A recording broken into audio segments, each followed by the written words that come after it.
Salmo de Davi. De início dizemos que Davi era um mestre por excelência, um músico por excelência, e ele escreveu mais de 70 salmos. Então, praticamente a metade dos salmos se atribui a Davi. Alguns não têm bem o título, mas alguns especificamente mostram que ele escreveu. E ele escrevia até para o mestre de canto.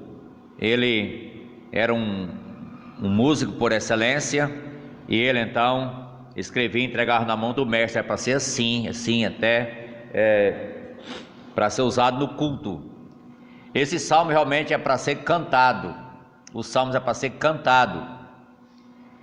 É bom cultivar a prática de cantar salmos nos cultos, né?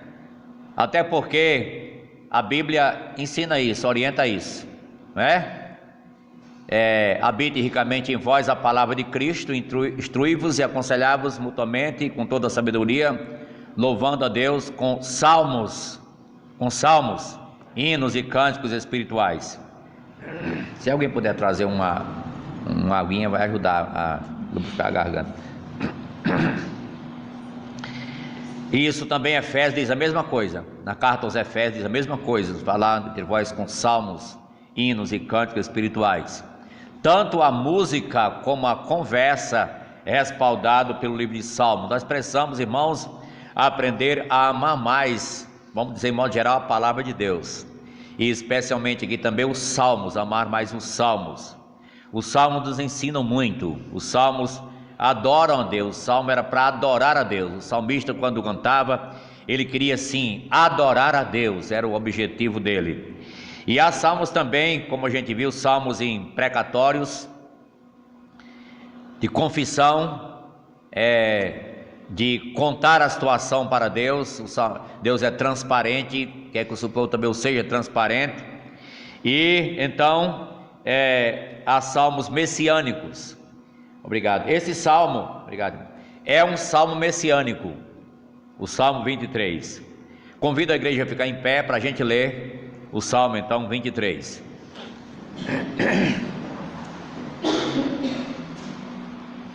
Salmo de Davi. O Senhor é o meu pastor, nada me faltará.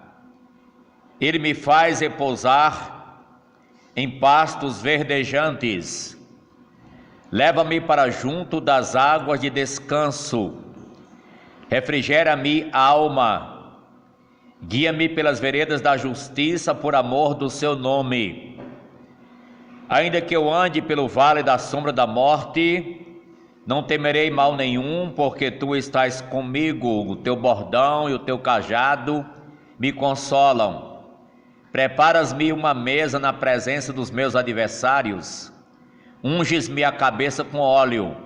O meu cálice transborda. Certamente bondade e misericórdia certamente me seguirão todos os dias da minha vida, e habitarei na casa do Senhor para todo sempre. Amém? Pode sentar.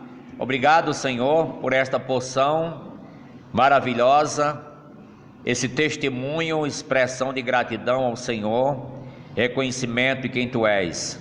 Em nome de Jesus, abençoe a cada um aqui nesta noite, nesse culto, para Te agradecer como fruto da Tua dignidade. Amém. Tem alguém que visita hoje à noite que não é crente?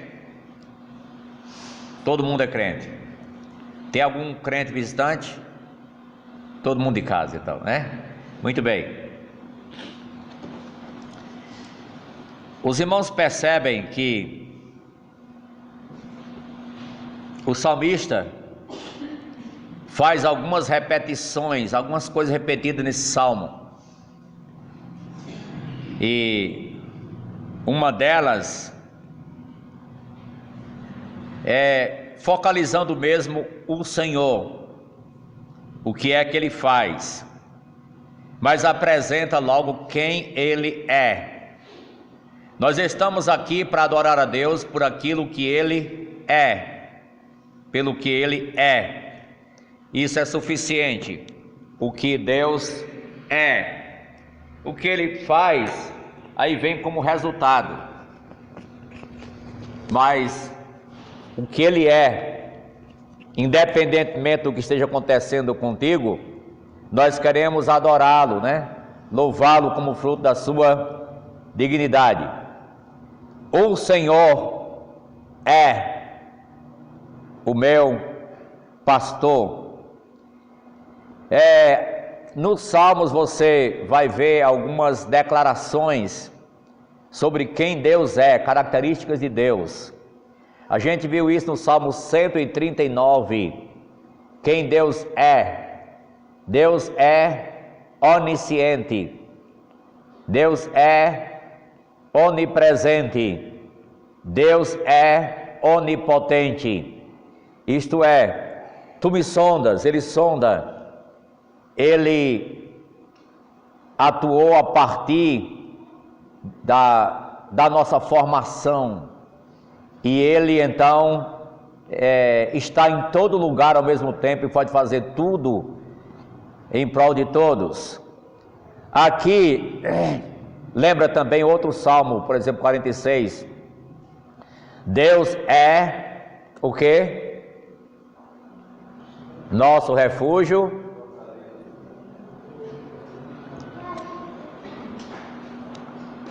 Mas o importante é que Deus é. Deus é. Quando fala que Deus é, o sentido da palavra aí, no hebraico, é que Deus era, é e será. Vamos dizer, Deus é de eternidade a eternidade, um é só. Deus é nosso refúgio e fortaleza, aí já vem o que Ele faz, mas o que Ele é, aí já é suficiente. Deus é. E aqui, o Senhor é o meu pastor. Quando trata sobre o Senhor, aponta primeiro para a sua singularidade. Gente, não há outro igual, não há pastor semelhante a Jesus, igual a Jesus. Não há Senhor igual a Jesus, não há quem faça o que Ele faz. Então, o Senhor, você nota que o próprio Jesus chegou a dizer: eu sou o bom pastor. Ele é o pastor do Salmo 23. Eu sou o caminho, a verdade. Então o Senhor é singular. É um mundo politeísta, é um mundo idólatra que busca adorar a N deuses ou a coisas. Então é importante lembrar que o Senhor é único.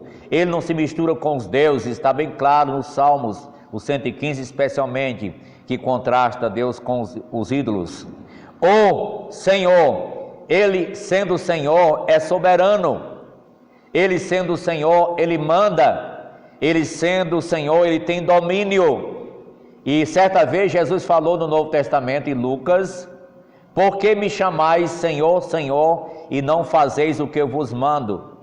Malaquias 1,6, que lemos hoje, 5 e 6, lá diz: se eu sou Senhor, onde está a minha honra? Onde está o respeito para comigo? Então, Senhor. E interessante que esse Senhor é apresentado em vários lugares do Novo Testamento. Esse Senhor é Salvador. Paulo responde ao carcereiro que indaga como ser salvo. Sua resposta categórica foi: crê em quem?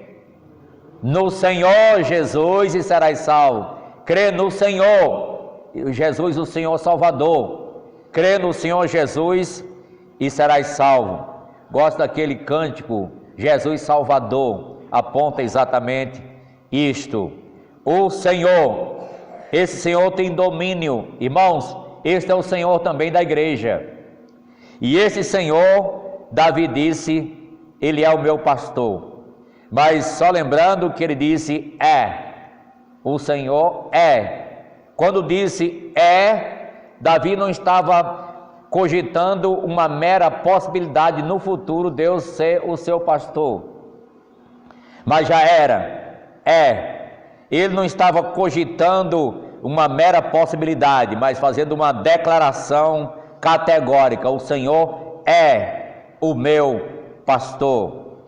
Seria bom desde já uma indagação pessoal de cada um de nós, até porque hoje é noite de ceia também, não é? E perguntar: o Senhor já é o seu pastor? Se não é, poderá ser, se você o aceitar com o tempo, em tempo. Se não, pode passar, o tempo passa. O Senhor é o meu pastor. Ele não tinha mais de um pastor, ele não tinha mais de um Senhor, ele não tinha alguém que dirimia sua vida. Sua vida está nas mãos de quem? O Salvador é só um. Você já é salvo, se não está salvo, está buscando salvação em outra pessoa ou coisa. O Senhor é meu. Isto é individualizando o senhorio do pastor. Meu pastor. Ele não disse que era o pastor do meu pai ou da minha mãe, mas disse: o Senhor é o meu. Isto é pessoal. Gente, é importante cada pessoa ter uma decisão pessoal ao Senhor Jesus. Alguém já disse que tem muita gente que, por nascer na família de crente, pensa que é crente. Aí um pastor disse que cuidado, porque nascer na garagem não significa que você é um carro, né?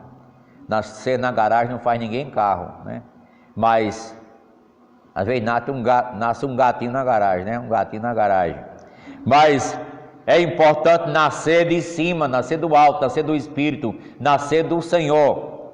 Meu pastor individual, não apenas teu pai, tua mãe, teu parente, mas o seu pessoalmente. Já chegou o dia em que você tomou essa decisão ao seu Senhor, a esse Senhor como teu pastor, Salvador. Pastor é aquele que guia, pastor é aquele que providencia, pastor é aquele que conduz, pastor é aquele que vai na frente, é aquele que chama as ovelhas e leva a direção certa. Não é à toa que Deus coloca na Bíblia a metáfora de ovelha e também a metáfora de pastor, quando refere-se à liderança da igreja, porque a missão do pastor é apacentar para Jesus. Ele disse para Pedro: apacenta os meus cordeiros, as minhas ovelhas, apacenta as minhas ovelhas. Quem apacenta é pastor. Pedro tinha essa incumbência, e Pedro disse: rogo aos presbíteros que há entre vós, eu presbítero como eles. Então tinha pastores que estavam cuidando do rebanho, ele estava orientando os pastores a seguir o exemplo de Jesus Cristo, o grande e supremo pastor, o bom pastor. Então, o meu pastor, se ele é pastor, vamos dizer assim que Davi ele era o quê? Ele era um rei, não era o rei de Israel, da mais importante nação do mundo, vamos dizer assim, apesar de que é insignificante para o mundo. Mas Davi era rei. Mas antes dele ser rei, ele foi pastor de ovelhas. Ele entendia muito bem a ovinocultura, ele sabia muito bem essa matéria. Ele podia então descrever, e ele descreveu sim, dizendo: tem o Senhor, ele cuida de mim, então ele é meu pastor. E a declaração que segue, qual é? 3 palavras: nada me faltará. Então, alguém já disse que a tradução até correta para esse salmo seria: o Senhor é o meu pastor e nunca me faltará. Faz até sentido, porque mesmo nas dificuldades, nos problemas, sabendo que Deus nunca falta mesmo, nunca falta. Mas o que é certo aqui está sendo utilizado a metáfora de ovelhas. Os crentes, a igreja, o rebanho é chamado de ovelha. E a ovelha tem suas características peculiares. Quais são algumas características das ovelhas? Uma, come muito, né? Ovelha passa o dia comendo. Ovelha come muito. Não é à toa que onde tem crente tem comida. Tem uma vigília, lá veio uns querem fazer até um churrasco na vigília. Crente come, né? É ovelha. Mas uma característica da ovelha é que quando ela passa o tempo no pasto, quando ela vai para o curral, para o aprisco, ela não para.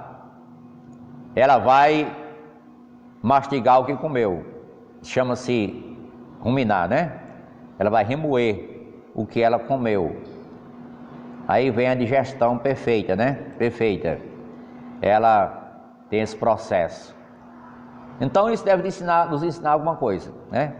Você vem para a igreja, para os cultos, vem para a escola dominical. Não é só para se encher de folha. Para encher a cabeça. Mas você está pegando matéria, pegando princípios, mas você deve durante toda a semana meditar, remoer, né? Meditar na palavra. Porque o Salmo mesmo diz que é bem-aventurado aquele que medita de dia e de noite na palavra de Deus. O homem bem-aventurado, ele medita na palavra de Deus dia e noite. A ovelha é mais de noite, mas a ovelha de Cristo aqui é dia e noite, meditando na palavra de Deus, nutrido com a palavra. Eu digo lá em Santa Cruz, às vezes a gente abre espaço para alguma participação, pede algum versículo dos irmãos, e alguns têm dificuldade, não sabem a referência, não sabem o que diz o texto, uns sabem, mas outros não. Irmão, vocês precisam meditar mais na palavra de Deus, né? Precisa meditar, irmãos, aprender a meditar na palavra. Que bom quando você pega um versículo diferente do culto, aí você, eu vou anotar esse. Às vezes só escutou, mas não, isso aqui é importante. Escuta uma pregação, pega algum princípio, fica meditando naquilo, né? E aplicando para a própria vida. Isso ajuda, é tarefa, sim, de ovelha. E ovelha precisa de orientação, precisa de ajuda. E aqui no texto apresenta as formas que o pastor pode ajudar essa ovelha. Tem um pastor que ele é entendido do hebraico, ele diz que nesses 6 versos do Salmo 23, o nome de Deus aparece 7 vezes, né? Eu achei interessante isso, né? Mas aqui ele estava fazendo a relação entre os nomes de Deus e as declarações. Por exemplo, nada me faltará. Realmente, um do nome de Deus é o Senhor proverá. Abraão não disse lá no Monte Moriá, o Deus proverá, o Senhor proverá. Então, vários nomes aparecem. Eu achei interessante a forma que ele fez a colocação, apresentando os 7 nomes de Deus dentro dos 6 versos do Salmo de número 23. Isso foi o Carvalho Júnior, ouvi essa colocação, achei interessante. Mas o que acontece é que esse Senhor do Salmo 23 quer ser o Senhor de cada crente, não somente o pastor, mas quer controlar e conduzir nossas vidas, porque ovelha precisa de orientação. Uma característica da ovelha é que ela vive sempre em grupo, né? Reunida em grupo, e a ovelha desgarrada é presa fácil.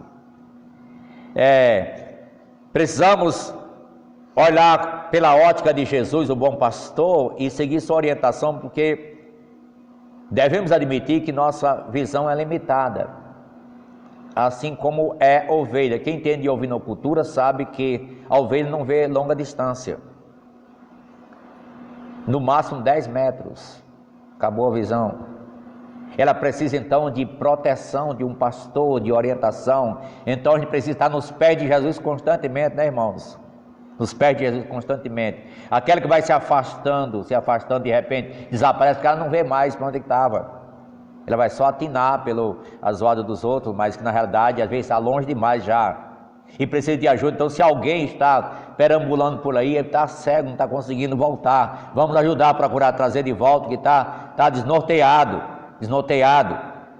E às vezes também, quando as ovelhas estão juntas, elas podem até se machucar, empurrar uma ou outra, que não deve acontecer dentro da igreja. Esses empurrões, cabeçadas, chifradas, não deve acontecer. Deve acontecer o cuidado especial mutuamente de uns para com os outros, como ovelhas submissas ao pastoreio de nosso Senhor Jesus. Não dar amarrada uns nos outros ou derrubar, sim procurar ajudar. Essa metáfora do pastor é utilizada também em Ezequiel 34, quando fala sobre o cuidado para com as ovelhas, de buscar desgarrada, de curar a doente, de procurar afastada, de fortalecer a fraca, de até carregar nas costas, porque no rebanho, quando uma ovelha era muito rebelde, para ela não se perder totalmente, o pastor, em meio a tantas ocupações com as outras, então ele quebrava a perna dela, para ela não fugir mais.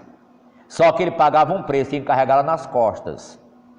Então, irmãos, vamos nos preocupar com algum que foi quebrado a perna, algum que foi limitado por alguma situação, procurem ajudar para ele não ficar para trás. Se às vezes não dá para caminhar só, tem que ter a ajuda dos irmãos. Não é à toa que a Bíblia diz: levai as cargas uns dos outros, nesse sentido que tem a orientação em Gálatas. Portanto, o Senhor é o pastor da sua igreja, do seu rebanho, e Ele faz repousar naquilo que é peculiar para as ovelhas, pastos verdejantes. O pastor leva as ovelhas para pastar no pasto certo. Isso implica para nós o cuidado da doutrina, não é? O cuidado doutrinário que deve ter, a orientação doutrinária, ensinar a doutrina certa. Porque vem outros ventos e outras ideias. Você, sabendo o que é certo, vai saber decidir e se definir. Leva-me para junto das águas de descanso. A ovelha não toma água tumultuada. Para ela beber tranquila, ela tem que estar segura. E às vezes, quando há uma mudança de pastor no rebanho, tem que ele dar água com as próprias mãos às ovelhas, para poder ela se acostumar com ele. Mas ela fica muito assustada, ela tem medo de água, ela tem muita lã. Se ela cair na água, ela morre afogada. Então é preciso ter cuidado em águas tranquilas, para ela poder matar a sede. Mas é importante o trabalho pastoral, de estar atento para essas áreas. Jesus vê tudo isso. Refrigera-me a alma. Refrigera-me a alma. Quem entende do hebraico diz que essa palavra refrigera a alma, essa frase, não é bem, no original não é refrigera, mas e sim cura-me. Cura-me, porque é questão da alma. É questão da alma mesmo. Cura-me a minha alma. Então, porque verdadeiramente a gente sabe que é a parte interior que a gente entende as coisas espirituais, que o culto, a adoração a Deus, às vezes a carne, o exterior não quer, mas o homem interior deve prevalecer, predominar. Então, para isso tem que estar com a alma sarada, curada. Nós temos tantas preocupações das pessoas hoje, né? Com o físico, né? Com o físico, e é normal, nada de errado com isso, né? Mas que tivesse a mesma preocupação com a alma. Muitos querem estar assim bem sarado, né? Sem barriga, né? A minha não, quer estar bem sarado, quer ter todo cuidado com o físico, né? Mas não tem problema com isso. Trabalhe bastante que pode conseguir fazer isso. Mas o que acontece é que a alma tem que estar sarada, curada. Sara-me a alma. Guia-me pelas veredas da justiça, por amor do seu nome. Bem, o pregador vê uma divisão, e realmente aqui está em negrito. O salmo está mudando de parágrafo aí. você vê também no P mudando, e você vê também aí no B outra mudança. Ainda que eu ande pelo vale da sombra da morte, não temerei mal nenhum, porque tu estás comigo. O vale da sombra da morte, lugares,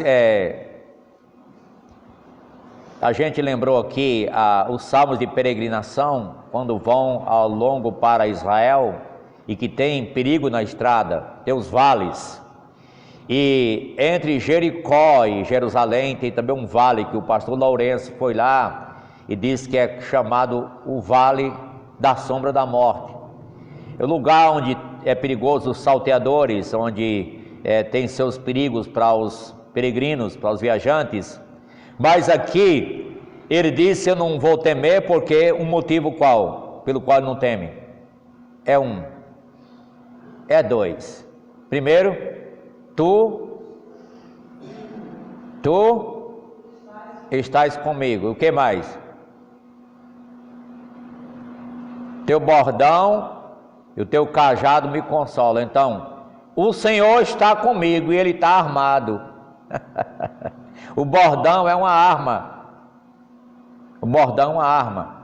O cajado é usado para o rebanho, e não somente no rebanho, mas o bordão de proteção, onde tinha o lugar para colocar até um ferro dentro, que na hora certa acionava esse ferro, e então uma arma perigosa. Então, aí o pastor, o Senhor é o nosso protetor, e Ele é quem nos guarda, e Ele está armado. É isso que o salmista estava dizendo: meu pastor está armado, e eu posso estar com Ele tranquilo. A ovelha não fica tranquila sem estar segura, porque o mundo sem paz hoje é um mundo sem segurança, porque segurança só em Jesus.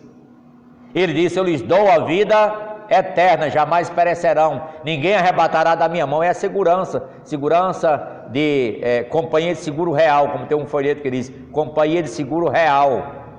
Irmãos, o Salmo 23 nos traz alento, nos traz confiança, e um banquete está preparado no verso 5, uma mesa na presença do adversário. Também vem a figura de um conquistador, um guerreiro que conquistou uma outra nação e que agora está sendo condecorado, onde tem uma mesa perante os adversários, e até um cálice transborda. Então é a bebida de comemoração.